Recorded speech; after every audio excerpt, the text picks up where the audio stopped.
종교개혁주일입니다. 여러분도 아시다시피 종교개혁은 1517년 10월 31일 마틴 루터가 교황청을 향해 95개의 반박문을 독일의 비텐베르크 교회 정문 앞에다가 게시하고 시작이 됐습니다. 95개 반박문 중에서 면죄부를 비판했던 27조, 28조는 이렇습니다.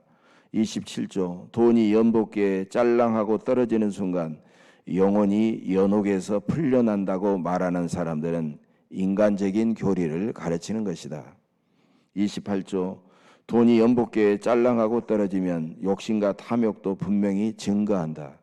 교회의 중보사역은 오직 하나님의 손에 달려있다.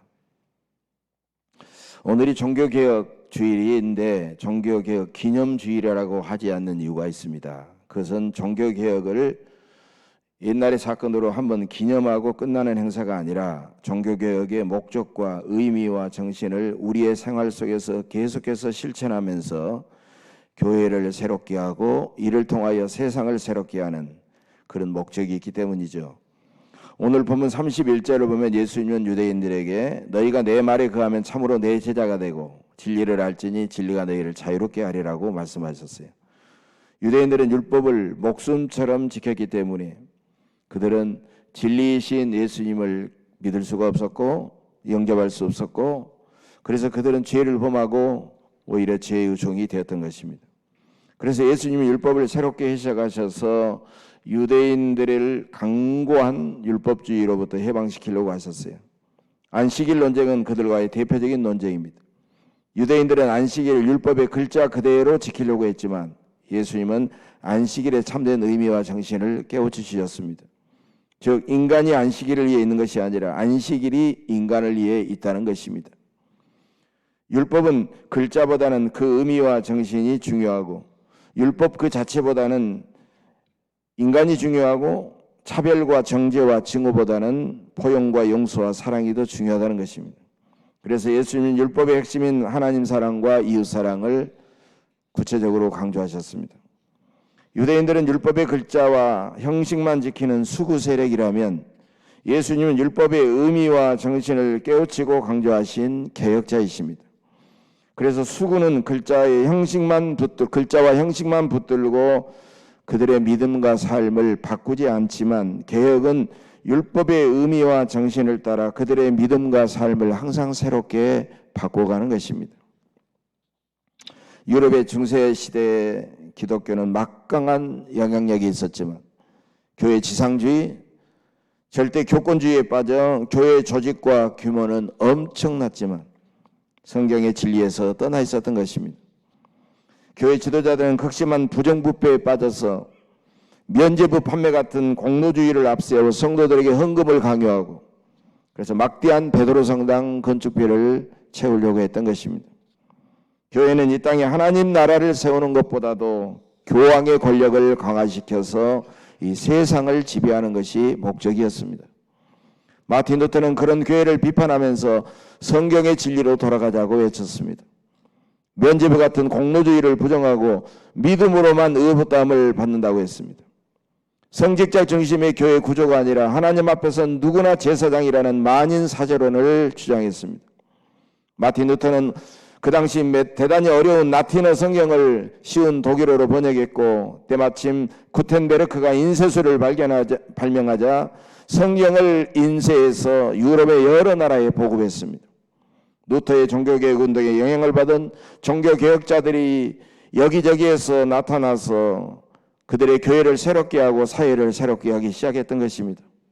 오늘 종교개혁주의를 맞이한 한국교회를 생각해 보면 한국교회는 과연 길과 진리와 생명이신 예수님을 닮은 교회일까요? 한국교회는 섬김과 희생으로 하나님 나라를 세우는 교회인가? 아니면 교회를 부흥하고 성장시켜서 인간의 왕국을 세우는 교회인가를 깊이 생각해야 됩니다. 수년 전부터 한국교회를 큰 위기에 빠뜨리고 있는 중대형 교회의 담임 목사직 세습 문제와 무분별한 교권 싸움과 진영 간의 이념 싸움과 불투명한 교회 재정 운영은 심각한 교회의 문제입니다. 오늘날 수많은 중대형 교회들은 몇몇 지도자만을 위한 교회가 되어 있다는 것입니다. 목회자는 수단 방법을 가리지 않고 다른 교회 교인들을 빼앗아서라도 교회를 성장시키고 교회만 성장시키면 성공한 목사요. 이런 목사가 노예와 총회의 중요한 직분을 장악하고 차지하고 그러면 사람들이 자기를 존경한다고 착각하고 있습니다. 이런 목사에게 교인은 사랑하고 섬기는 대상이 아니라 한낱 교회 성장의 도구로 전락할 뿐입니다. 목회 성공주의, 교회 물량주의, 교회 지상주의, 절대적 교권주의는 하나님이 싫어하는 또 하나의 우상숭배요 한국교회의 가장 시급한 문제인 것입니다. 교회는 그 자체로 진리가 아닙니다. 길과 진리와 생명이신 예수님의 복음을 선포하고 전하는 단지 도구요 사명을 가졌을 뿐입니다. 유대인들이 율법을 지킨다고 하지만 율법의 정신은 외면하고 정작 그들이 범죄하고 마귀의 종이 되어버린 것처럼 지금도 많은 한국 교회도 교회의 성장과 목회자의 성공만을 위해서 하나님의 뜻을 외면한 사탄의 종으로 전락했기 때문에 세상 사람들에게 멸시를 당하고 조롱을 받고 있는 것입니다. 이제 한국 교회는 완전히 새로워져야 됩니다. 지금도 한국 교회와 우리 사회는 수구와 개혁 세력 간의 갈등이 계속되고 있지만 그런 한국교회와 우리 사회가 계속해서 개혁되어 가고 있다는 하나의 희망적인 증거인 셈입니다. 사랑하는 교회 여러분, 장로교회의 창시자였던 요한 칼빈은 스위스 제네바에서 직접 목회하면서 종교개혁에 힘썼던 것입니다. 요한 칼빈은 항상 하나님 앞에 이렇게 기도했다고 합니다. 오 주님, 저의 심장을 주님께 즉시 신실하게 드립니다. 주여 저를 사용하옵소서. 요한 칼빈의 심장엔 예수 그리스도의 보혈의 은혜로서 구원받은 감격이 항상 흘러넘쳤던 것입니다. 그리고 교회에 찾아온 모든 사람들이 그 보혈의 그 놀라운 흔적이 남고 그 뜨거운 감격이 흘러넘치기를 원했던 것입니다. 그래서 칼빈은 예수님이 원하시고 예수님이 기뻐하시는 교회를 세워서 세상을 구원하고 이 땅에 하나님의 나라를 이루기를 원했던 것입니다. 그렇다면 우리에게 믿음으로 의롭다함을 얻는다는 구원의 교리만으로는 부족합니다. 우리가 믿음으로 구원을 받았다면 항상 선한 일에 더욱 힘쓰고 거룩해지는 성화의 삶을 부단히 살아가야 됩니다. 이런 성도들이 많아질수록 성숙한 교회가 될 것입니다. 한국교회가 세상 사람들에게 희망을 주기 위해서는 교회 지도자들과 성도들이 깨어 있어야 되고 세상 사람들보다 더 정직하고 진실해야 되고 더 온유하고 겸손해야 되고 먼저 세상과 이웃을 섬기고 자기의 소유를 나누고 마땅히 희생해야 된다는 것입니다. 교회는 개인의 구원과 축복을 위한 교회를 넘어서 하나님 나라를 위한 사명을 감당해야 됩니다. 교회는 교인들만의 교회를 넘어서 지역 주민들과 세상 사람들과 함께하는 교회가 되어야 됩니다. 교회는 성직자 중심의 교회를 넘어서 모든 성도의 교회가 되어야 됩니다. 교회는 남성 중심의 교회를 넘어서 여성들과 늘 함께하는 그런 교회가 되어야 됩니다. 좋은 구습과 전통은 존중하고 수용하되 나쁜 구습과 전통은 과감하게 내어버릴 수 있어야 됩니다. 몇몇 기득권자들의 교회를 넘어서 세상에서 외롭고 소외된 이웃을 따뜻하게 품어주고 그들을 겸손히 섬기는 교회가 되어야 됩니다. 우리 교회가 이런 교회가 되면 우리는 세상 사람들에게 칭송을 받을 뿐만 아니라 우리 주님은 반드시 구원받은 사람들을 날마다 우리 교회에 더해 주실 것입니다.